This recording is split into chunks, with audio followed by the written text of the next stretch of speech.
ராமநாதபுரம் அரசு மருத்துவக் கல்லூரி மருத்துவமனையில் சற்று ஒரு அரை மணி நேரத்திற்கு முன்பாக 2வது தளத்தில் ஏற்பட்ட அந்த மின் கசிவு காரணமாக புகை ஏற்பட்டுள்ளது. இந்த புகையானது கரும்புகையாக மாறி அந்த 2வது தளம் முழுவதுமே சூழ்ந்ததால் அங்கிருக்க இருந்த சிகிச்சையில் இருந்த அதேபோல் உள்நோயாளிகள் மற்றும் அறுவை சிகிச்சை பெற்று சிகிச்சையில் இருந்த சுமார் 200க்கும் மேற்பட்டோருக்கு அந்த மூச்சு திணறல் ஏற்பட்டது. இதனையடுத்து உடனடியாக அந்த மருத்துவமனையின் ஊழியர்கள் மின்சாரத்தை துண்டித்தனர். இதனால் அங்க பகுதி முழுவதுமே இருள் சூழ்ந்து காணப்பட்டது. உடனடியாக தன்னார்வலர்கள், காவல்துறையினர் மற்றும் காவல்துறை அது மட்டுமல்லாமல் அந்த மருத்துவமனையில் பணிபுரியும் ஊழியர்கள் உள்ளிட்டோர் உடனடியாக அந்த 2வது தளத்தில் இருந்தவர்களை மீட்டு முதல் தளத்திற்கு அழைத்து வந்தனர். அந்த 2வது தளத்தில் முக்கியமாக அறுவை சிகிச்சை பிரிவில் இருக்கக்கூடிய நபர்கள், நோயாளிகள், அதே போல் ஆண்கள் வார்டு மற்றும் பெண்கள் வார்டு என 200க்கும் மேற்பட்டோர் இருந்தனர். இவர்களை இந்த டார்ச் லைட் மற்றும் அவசர விளக்குகளை பயன்படுத்தி அந்த இருளில் இருந்து அவர்களை மீட்டு தற்போது முதல் தளத்திற்கு கொண்டு வந்துள்ளனர். இந்த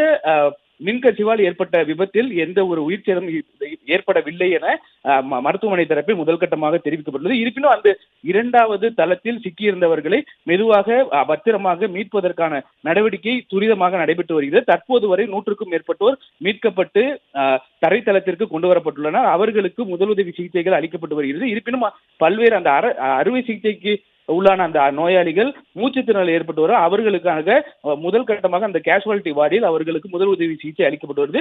இருப்பினும் இந்த அரசு மருத்துவமனையில் ஏற்பட்ட அந்த மின்கசிவில் இதுவரை எந்த விதமான உயிர் சேதம் ஏற்படவில்லை என தகவல் வெளியாகிருக்கு. இருப்பினும் தொடர்ந்து காவல்துறையினர் மற்றும் இந்த விபத்துக்கான காரணம் குறித்து விசாரித்து வருகின்றனர்.